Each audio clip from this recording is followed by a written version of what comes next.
జూబ్లీహిల్స్ ఎన్నికల ప్రచారం హోరాహోరీగా నడుస్తూ ఉంది. 3 ప్రధాన పార్టీలు ఎవరికి వారుగా ప్రచారంలో దూసుకెళ్తా ఉన్నారు. మరో 4 రోజుల్లో ప్రచారం ముగియనుంది కాబట్టి అందరూ డోర్ టు డోర్ క్యాంపెయిన్ కొనసాగిస్తూ ఉన్నారు.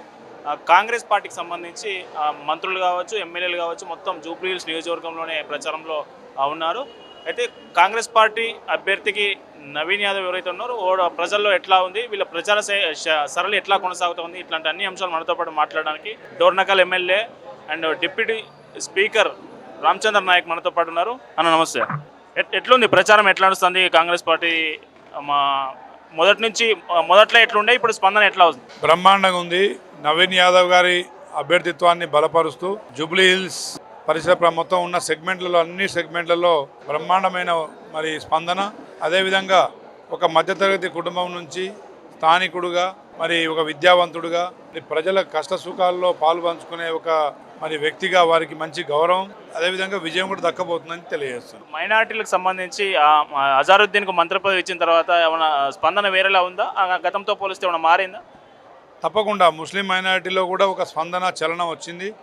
వారు వన్ సైడ్గా కాంగ్రెస్ పార్టీకి గెలుపు కోసం పనిచేస్తున్నారు. గ్రౌండ్లో తప్పకుండా 60 నుంచి 65,000 మెజార్టీతోని కాంగ్రెస్ అభ్యర్థిగా నవీన్ యాదవ్ గారు గెలబోతున్నారు.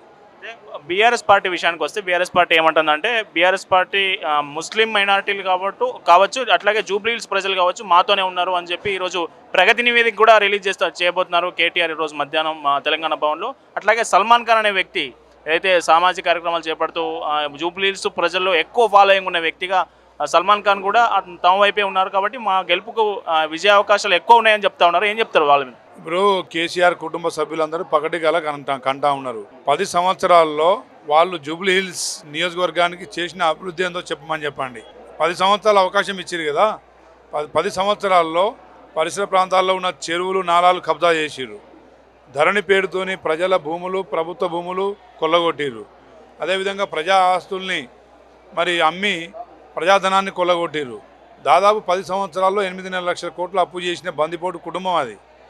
ఈనాడు జూబ్లీహిల్స్ ప్రజలకు ఏదో మాయముచ్చట్లు చెప్తే నమ్మే పరిస్థితులు లేరు. ఇక్కడ కాంగ్రెస్ ప్రభుత్వం వచ్చిన తర్వాత మహిళలకు ఆర్టీసీ బస్సు ఉచిత ప్రయాణం, ప్రతి పేదింటికి రేషన్ కార్డులు, రేషన్ కార్డు ఉన్న ప్రతి పేదింటికి సన్నబియ్యం అందించే కార్యక్రమం, 200 యూనిట్ల కరెంటు ఫ్రీ ఇస్తున్నాం, రైతు రుణమాఫీ చేసినాం, రైతు భరోసా కల్పిస్తున్నాం, రైతు బీమా కల్పిస్తూనే అదేవిధంగా కళ్యాణ లక్ష్మి, షాదీ ముబారక్ చెక్కులు నెల రోజుల్లోపే లబ్ధిదారులకు అందజేస్తున్నాం.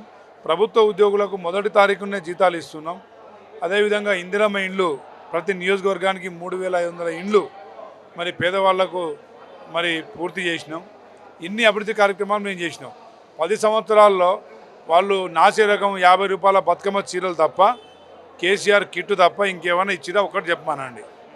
ఏది చేయకుండానే 8.5 లక్షల కోట్ల అప్పు చేసి కొల్లగొట్టిన ప్రజాధనంతో ఈరోజు సోషల్ మీడియాలో అదేవిధంగా వార్తాపత్రికల్లో వారి పత్రికలల్లో దుష్ప్రచారం, అసత్య ప్రచారం తప్ప మరొకటి లేదు. గ్రౌండ్లో నేను మొన్న కేటీఆర్ గారి ర్యాలీ చూసిన. మొత్తం కుత్బుల్లాపూర్ నియోజకవర్గ ప్రజలు, మన సూర్యాపేట జగదీష్ రెడ్డి గారి కార్యకర్తలు మాత్రమే ర్యాలీలో ఉన్నారు. స్థానికులైతే నాకు ఎవరు కనబడలే. ఆ విధంగా ఉంది బస్తీలలో వాళ్ళ పరిస్థితి. ప్రజలు కూడా ప్రజాధనాన్ని కొల్లగొట్టిన కేసీఆర్ కుటుంబాన్ని గత ఎమ్మెల్యే ఎన్నికల్లో, పార్లమెంట్ ఎన్నికల్లో బుద్ధి చెప్పిర్రు. అదేవిధంగా రాబోయే ఈ ఫలితాల్లో కూడా భారీ మెజార్టీతో కాంగ్రెస్ పార్టీని గెలిపించి వారికి మరోసారి బుద్ధి చెప్పబోతున్నారు. హైడ్రా విషయానికి వస్తే సున్నం చెరువులో కూల్చివేతలు చేపట్టింది. అట్లాగే పేదల ఇళ్లను హైడ్రా కూల్చివేస్తుందని ఇటీవల హైడ్రా ఎగ్జిబిషన్ కూడా పెట్టింది కేటీఆర్ తెలంగాణ భవన్లో నిర్వహించారు. హైడ్రా అంశం కాంగ్రెస్ పార్టీకి నెగిటివ్ అయ్యే అవకాశం ఉందా జూబ్లీహిల్స్ ఎన్నికల్లో? ఇప్పుడు హైడ్రా తెచ్చే కార్యక్రమం రాష్ట్రంలో ఎందుకు వచ్చింది? టీఆర్ఎస్ ప్రభుత్వం వల్ల కాదా? 2,000 పైన ఉన్న చెరువులన్నీ నాలాలన్నీ కబ్జా చేసి అక్రమంగా టీఆర్ఎస్ కార్యకర్తలు వాళ్ళ నాయకులు మాత్రమే అక్రమ కట్టడాలు కట్టినప్పుడు రేపు ప్రజల భవిష్యత్తు దృష్ట్యా కొన్ని చెరువులు అభివృద్ధి చేయడం తప్ప?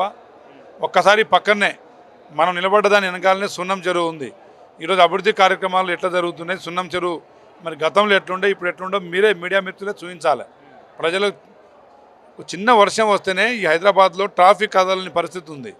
మోకాళ్ళ లోతు మరియు మరి వరదలు, ఆ వరదల్లో కొట్టుకుపోతున్న బైకులు, కార్లు మనం గతంలో చూసినాం. ఈనాడు ఇన్ని వర్షాలు ఈ సంవత్సరం, గత సంవత్సరం నుండి పడుతున్న అకాల వర్షాలతోని మరి తుఫాన్ పడ్డా కానీ ఎక్కడైనా మరి ట్రాఫిక్ జామ్ అయినట్టు కానీ వరదల్లో కొట్టుకుపోయినట్టు కానీ ఎక్కడైనా చూసినామా? ఈరోజు హైడ్రా మరి ద్వారా రేవంత్ రెడ్డి గారు తీసుకుంటున్న మరి సంస్కరణలు, మరి అదేవిధంగా పరిష్కార మార్గాలే ఈరోజు సిటీని, భవిష్యత్తు ఒక హైదరాబాద్ని మనం చూడబోతున్నాం. తప్పకుండా హైడ్రా మరి టీఆర్ఎస్ కార్యకర్తలు ఇల్లు కూర్చుండొచ్చు కానీ పేదల ఇల్లు ఎక్కడ కూర్చున్నట్టు లేదు. ఈ హైదరాబాద్కి మూసి ఒక మణిహారం. ఆ మూసిని, చెరువుల్ని పునరుద్ధరించడమే ధ్యేయం తప్ప ఏ పేదోడికి నష్టం కలిగించే ఆలోచన మా ముఖ్యమంత్రి గారికి లేదు. దాన్ని ప్రచారానికి వాళ్ళు వాడుకుంటే అది వాళ్ళ మూర్ఖత్వం అవుతుంది. మీకు దమ్ము ధైర్యం ఉంటే 10 సంవత్సరాల్లో మీరు చేసిన అభివృద్ధి కార్యక్రమాలు చెప్పండి, మేము ఇది చేసినామని చెప్పండి. మేము నవీన్ యాదవ్ గారి అభ్యర్థిత్వాన్ని ప్రకటించకముందే 200 కోట్ల పనులు ఇక్కడ అభివృద్ధి పనులు చేసినాం. మీరు అడగండి, ఏ బస్తీలో పోయి అడగండి. ఇప్పటికే 200 కోట్ల నిధులు కేటాయించి పనులు కూడా పూర్తయినాయి. నవీన్ యాదవ్ గారు గెలవకముందే 200 కోట్లు తెచ్చుకుంటే గెలిచిన తర్వాత ఏ విధంగా అభివృద్ధి ఉంటుందో మరి హైదరాబాద్ ప్రజలు భవిష్యత్తు చూడబోతారు. చివరిగా ఒక ప్రశ్న, బంజారా హిల్స్లో పెద్దమ్మ తల్లి గుడిని ఒక 100 గజాలు ఈమంటే ఇవ్వలేదు, గుడిని అకారణంగా కూల్చేశారు, అమ్మవారిని మాయం చేశారు. అదే జూబ్లీ హిల్స్లో 200 గజాలకు పైగా అంటే ఎక్కువ మొత్తంలో కబరస్థాన్కు స్థలం కేటాయించింది ఈ ప్రభుత్వం. ముస్లిం మైనారిటీ ఓట్ల కోసమే చేసిందని బీజేపీ ఆరోపిస్తూ ఉన్నది. ఏం చెప్తారు? ఇప్పుడు బీజేపీ వాళ్ళకు వాళ్ళకు బుద్ధి లేదు, టీఆర్ఎస్ వాళ్ళకు సిగ్గుశరం లేదు. ఇప్పుడు ముస్లిం వాళ్ళ ఆచారం ప్రకారం చనిపోయిన వ్యక్తిని వాళ్ళు మరి సంస్కారాలు చేస్తారు. దానికి భూమి కేటాయించడం ప్రతి మండల కేంద్రాల్లో కానీ ప్రతి నియోజకవర్గ కేంద్రాల్లో అది తప్పనిసరి అవసరం. క్రిస్టియన్ మైనారిటీ సోదరులు కానీ ముస్లిం మైనారిటీ సోదరులు కానీ వాళ్ళు మన సమాధి చేస్తుంటారు. మరి సమాధులకు స్థలం కేటాయించడం కూడా తప్పుపడితే మరి మనుషులకు వారు ఇచ్చే విలువ ఏంటిదో ఒకసారి ఆలోచించాలి. వాళ్ళు దేవుళ్ళ గుళ్ళు అని చెప్పి మత ప్రచారం తప్ప వాళ్ళు ప్రజలకు చేసింది ఏంటిది? కేంద్ర ప్రభుత్వం 12 సంవత్సరాలు కేంద్రంలో ఉంది, రాష్ట్రంలో కేసీఆర్ 10 సంవత్సరాలు పాలించారు. ఈ కేంద్ర ప్రభుత్వం బీజేపీ కానీ గత రాష్ట్ర ప్రభుత్వం చేసిన అభివృద్ధి కార్యక్రమాల మీద మాట్లాడమనండి.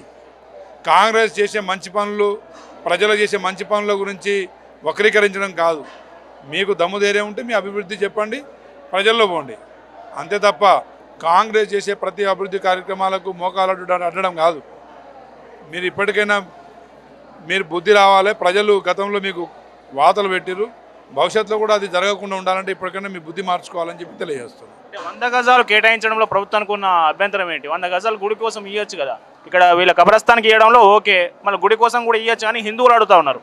తప్పకుండా పెద్దమ్మ టెంపుల్ కట్టినా, అదేవిధంగా సాయిబాబా గుళ్ళు కట్టించినా, ఏది కట్టించినా కాంగ్రెస్ హయాంలో కట్టించినాయి.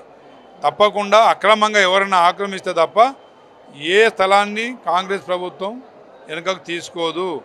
దాంట్లో అక్రమదారులు ఉంటే మాత్రం వదిలిపెట్టేది లేదు. అంతే తప్ప టీఆర్ఎస్ అక్రమ సంపాదనతోనే చేసే దుష్ప్రచారాన్ని ప్రజలు తిప్పికొట్టాలని చెప్పేసి నేను కోరుకుంటున్నా. ఒకవేళ మళ్ళీ 10 సంవత్సరాలు 8.5 లక్షల కోట్ల అప్పు చేసిన వాళ్ళు మళ్ళీ ఏదైనా చిన్న అవకాశం ఇస్తే రేపు రాష్ట్రాన్ని ఇంకో 20 లక్షల కోట్ల అప్పులు తీసుకుపోతారు. ఇప్పటికీ 20 మంది సమైక్య రాష్ట్రంలో 20 మంది ముఖ్యమంత్రులు చేసిన అప్పు కేవలం 70,000 కోట్లు అయితే 10 సంవత్సరాల్లోనే 8.5 లక్షల కోట్ల అప్పు చేసిన దుర్మార్గులు టీఆర్ఎస్ వాళ్ళు. కాబట్టి వాళ్లకు బుద్ధి చెప్పాలని జూబ్లీ హిల్స్ ప్రజలకు నేను కోరుకుంటున్నాను. ఇది మొత్తానికి కాంగ్రెస్ పార్టీ వైపే ప్రజలు ఉన్నారు, జూబ్లీ హిల్స్ ప్రజలు. ఎందుకంటే వాళ్ళు కాంగ్రెస్ 10 ఏళ్లలో ఏం చేసింది లేదు, మేము 2 సంవత్సరాల కాలంలో 200 కోట్లకు పైగా ఈ బస్తీలో అభివృద్ధి కార్యక్రమాలు చేపట్టినామని deputy speaker Dornakal MLA Ramachandra Nayak మనతో పాటు చెప్తా ఉన్నారు. కెమెరామెన్ కళ్యాణ్తో కరుణాకర్, జూబ్లీ హిల్స్.